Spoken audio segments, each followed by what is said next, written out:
Hello, everyone. This is Saqib Saeed, and welcome to another podcast episode where I have Nick Verhoeven, who is head of sales at Jedlix. Welcome to PTR Perspective, Nick. Thank you. Thank you for having me. Nick, why don't you start us off with a quick introduction about yourself, your journey in the e-mobility industry overall, and also about Jedlix. Yeah. So to humbly start with myself, I started in energy 10 years ago. So I worked at Total Energies and sold gas and power contracts. So more like the trading contracts. So it's to industry and to greenhouses. So they were already the kind of complex part. And then after a few years, Total got the message that they needed to do something with EV. So we had this proposition where we sold EV charge cards, contracts, and your charging station to really and we offered a virtual charging station. So we would, the user would pay the same price everywhere, also if they were away, to really solve the price and transparency, which is still going on, but that was also a problem 5 years ago. So I got a bit out of the corporate of Total, and then afterwards I moved on to a few startups in e-mobility. So I think I'm in the 5th year of e-mobility and nowadays already. And then going into Jedlix. So we're a smart charging provider based in Rotterdam. Only thing we do currently is smart charging. We're super focused on that. And we provide our solutions white label. So you see a few names here who we support with smart charging. Amazing. So it's OEMs like Polestar or Hyundai who ask us hey, we want to offer smart charging to our users. Okay. Can you help us with that software? And there's two streams we can go by. It's either that we provide a white label app for them, so they can brand that into their image, their look and feel, which is a very, very quick go to market, or the smart charging API where they use our code and our tech to write it in their own native app. And something cool to mention, we brought it out yesterday, so it's still quite fresh. We have joined Kraken Technologies, part of the Octopus Energy Group. Amazing. So that's very cool, and it gives us way more speed and trajectory to really increase our impact worldwide. So we're very proud and happy with that. Congratulations. Thank you. Okay. All right. So first question, Nick. Smart charging is a blanket term. Yeah.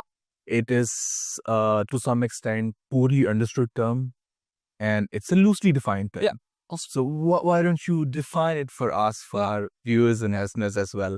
What is smart charging, and without smart charging, what problems do we run into? What's the difference between dumb charger and a smart charger? All right. So I will talk about what Jedlix feels is smart charging. Is just to not speak for someone else. So what we do is we help optimize a charging session based on first the user requirements. So we always know when the user needs to leave and what their desired state of charge is, because it's mobility first. It is a battery which you can optimize whatever. It's a car. People need to drive the car. So that's the first one. The second one, we're trying to make it as cheap as possible. So we know the tariffs from the user and we optimize based on tariffs. That can be your peak off-peak. It can be dynamic prices. It can be special EV tariffs that companies like Octopus or Elon offer. Thirdly, we take into account local solar production. So if a user has solar panels on their roofs, we can accommodate charging on more solar as opposed to charging later in the night when there's maybe lower prices. And then lastly, which is kind of the coolest one, but also the most complex, is we can take into account signals from the energy market. So if there's an imbalance on the grid and our partnered utility can benefit from solving that imbalance, then we can actually start or stop charging the cars sooner or later, providing balancing power to the grid and eventually being able to pay out a bit of the revenues towards the end user and to our customers. So that's quite cool. And to zoom out a bit, what we kind of achieve is obviously achieve lower prices for the customers, lower CO2 output, but also since we always follow the day-ahead pricing, which of course dips in the night, we also avoid a bit of peak load, a bit of peak load in the charging session, because we move all the sessions in the night typically when there's less strain on the energy grid. And how does this connect with the concept of virtual power plants? EVs acting as a resource. So walk us through that journey as well. Yeah. So talking about non-virtual power plants, that's a power plant which a huge plume of smoke which burns gas or coal, whatever. So that's a physical power plant. Then the virtual power plant is a group of aggregated assets that you can use pretty much in the same thing as you would the traditional power plant. And then, of course, specifically to Jedlix, the virtual power plant consists of connected cars, connected EV cars. And what we do there is basically, since we help the utilities to plan their consumption in a better way, they can, one, purchase the power more efficiently, so they're going to save cost on purchasing their energy onto the energy market. And secondly, as I talked about imbalance before, if imbalance is not solved via a virtual power plant, so there's not enough power as expected, because there was an outage or whatever, then there needs to be a gas-fired plant to turn up to mitigate that loss of energy, to mitigate gap. But of course, firing up a gas plant means that you're burning gas and you're emitting CO2. So the better way is to postpone the charging of these 1,000 or 5,000 cars which are connected through the Jedlix platform and solving the imbalance that way, which of course has no impact on the user experience because all their cars will be full the morning after, but a huge impact on CO2 output because there's going to be none because we just moved the charging session. Got it. Who owns the customer in this case? So I'm assuming that whoever is going to sign up for this, but who owns the customer at the end of the day? Is it Jedlix or is it the utility? Like how does it work? It's the B2B customer that runs the app. So it's Polestar, it's Vattenfall or Engie. So those parties are only the customers. So they have all the rights to communicate with them on whatever kind of promotion they have. It's their customers, not ours. Got it. Okay. Now, Nick, let's talk about the overall e-mobility situation. Year 2024. Yeah. Not so great so far. What's your take on this and where are we headed towards? Mm-hmm. It's a rough year, that's correct. But I liked that we had a presentation from Charge Up this morning where zooming out of Germany, and I know Germany is a huge market, but it's not on itself. So if you zoom out of the German market, there's still growth in EV. And if I look at our target markets, so there's the UK, the Netherlands, Belgium, they're still growing rapidly. So, growth is never linear. So this is just a hiccup year. Huh? Yeah. Right. We talked about, through smart charging, there's a lot of data collection. Do you see new services popping up in the future with all this information flowing? Yeah. So the data, which of course is also a blanket term, right? Is something we really need to do smart charging anyway, right? So we need the state of charge from the car. We need to send start-stop signals to the car or the charger. We have customers who are asking to retrieve kilometer ranges. No, not the ranges. The kilometers driven in the car. To like to know like how much they have been used. This is more like for fleet solution. Okay. So that's like on the typical smart charging side, but in multiple countries now you will have capacity tariffs. And just to give a bit technical detail on it, if you exceed your capacity for a certain month, you have to pay extra taxes. Right. That's kind of the solution. Or like what's happening. And of course, as a customer, you don't want to pay. So it's on us to integrate that data into our charging schedules. So it's an extra layer of data we need to get from the P1 port from the smart meter. And with all those extra streams and requirements, there's going to be new features rolled out. I cannot predict what features we'll have in 5 years, but there's a lot of data accessible. But that doesn't mean, by the way, that we need to use everything because we still need to get it understandable. Just a follow-up question. How does it differ for, let's say, fleet charging solution versus public charging? Are there key differences in the feature sets that you're providing? So currently we only focus on residential charging. So that's charging at home. We're getting a bit more into the office space. But it was good to always understand what's the incentive of the driver. right? If you charge at home and you charge cheaper, you'll save money. So that's a very clear incentive. If you charge publicly, you don't really have any control of the charging session itself. So why would you install this app? Because you're not even paying for it, maybe, or there's no reason why it will be cheaper if you behave in a better way. So we need the core of why smart charging works or not works, if you can meet or if you can give the driver a bit of an incentive. And that's a bit more straightforward if you have a home use case towards all the way to public, where it's very hard to find an incentive for the user. Got it. And but in home charging, there is a different flavor, which is take your fleet home kind of a solution. Do you cover that as well? Because I've heard that adds a bit of a complexity to home charging. So I think, yes, we do take it home. You can imagine having a driver who has a lease car. Yeah. Right? But they charge their car at home. And if they do smart charging, they will have a lower energy bill.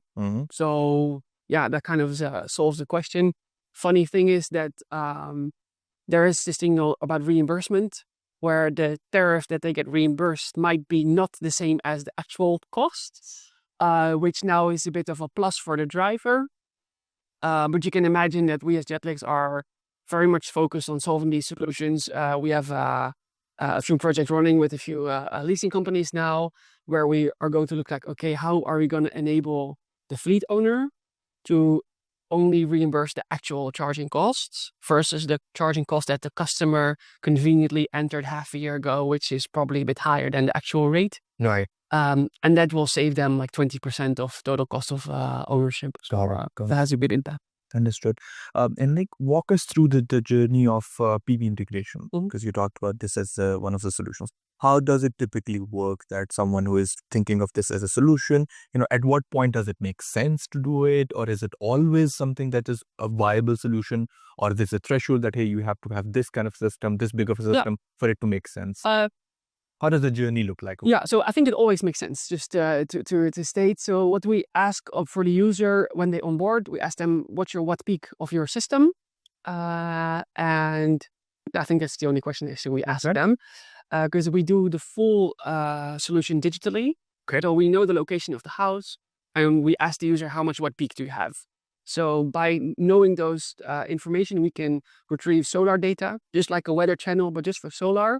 And then we can make a very accurate assumption in, okay, if we would charge now with 80% solar power from the roof and 20% from the grid, just like, to meet the charging speed standards, then this will be cheaper for the user and cleaner than later in the evening.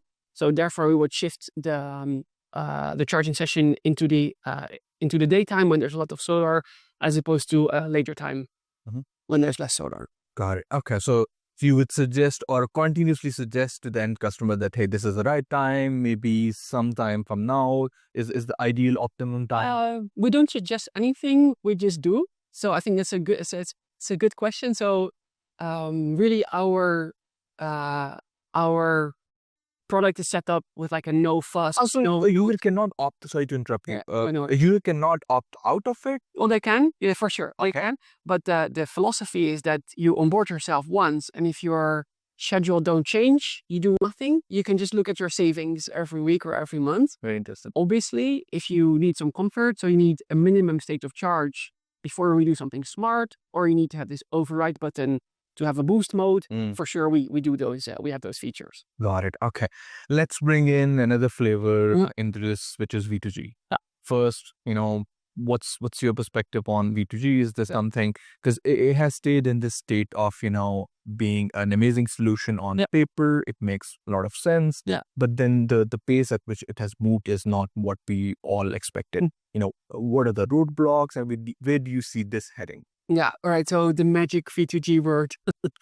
I think the reason why we've been talking about it for so long is that it really speaks to your imagination, right? You drive away from the morning, you go to your office, you charge your car with solar panels from the office, you drive home and you power your car with the solar power from the afternoon, which otherwise might have been wasted, right? And that's just one use case. So it's awesome, and it speaks really much to the imagination. On the other hand, though, it's going to be a whole new adoption curve. It's like V2G in the terms of adoption are at the same maturity as EV cars.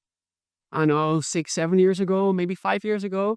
Currently, we're doing V2G projects with a few OEMs. Okay. Actively doing this. We're gonna launch the first customer-ready solution, I think, in a few months. All right. So that's very cool. Kind of this is like a version 2.0 of what we currently do. So you must imagine that if you look at our app, you're going to see a bit extra visuals, which shows your discharging, and you can set your, of course, like a minimum discharging setting. So those things are going to change in the app for the user. The first few years, I do expect that it's going to come with this proprietary solution. So it's going to be car plus charger, because like all the OEMs have done a very big investment in V2G, which I think is super good, but it's also on them to kind of leverage all that experience and effort into a bit of uptake on their sales. So that will be the first step.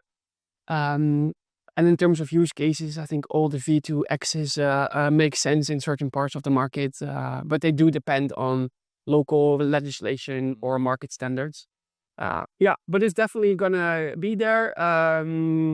Maybe in the perception of the market, it takes too long or it takes long, but it's just super complex. And I think we're gonna get there, and we're gonna see the first commercial solutions early next year. Nick, for you, as someone who's providing smart charging as a solution, you also have to be aware of the DSO regulations or DSO boundary conditions, so to speak. Because for a CPU, it's something that they have to always know because they're connecting with the grid.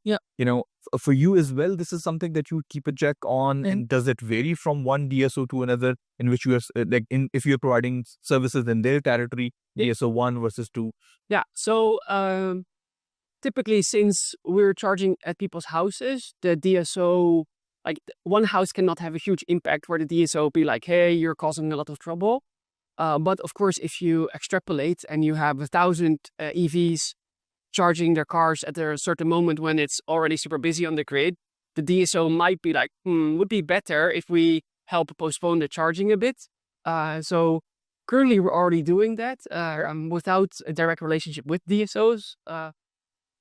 And actually, we got a very nice a report together with Total Energies. We did a study in the summer where we kind of combined our usual data from one day. So we had about 500 EV drivers. Half were private from Jedlix. The other half were public chargers, where Jedlix did smart charging. Okay. And Total did grid-aware charging. And we got to like a 40% of peak load reduction. Wow.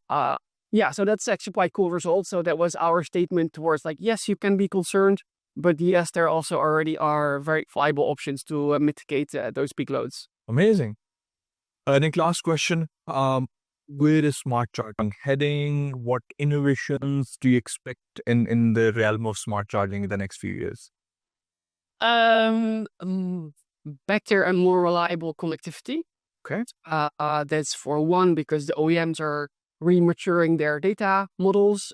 They're trying to monetize that a bit, which is which causes another challenge, but also I think ultimately it's a good way, because having a trustworthy data sharing model, right, having an SLA is way better than trying to figure out a way to get the data.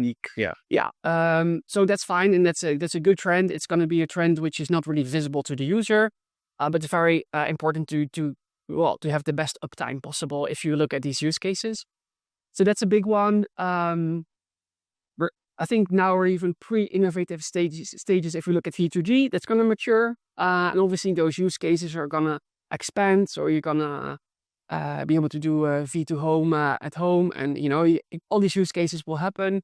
You're going to have these, I don't really like talking about it yet because it's not a problem today, but you're going to have these tax debates where someone will charge a car at their office, and maybe another colleague will not have this very nice V2G car, right, and they kind of get free power, and they charge their home at night.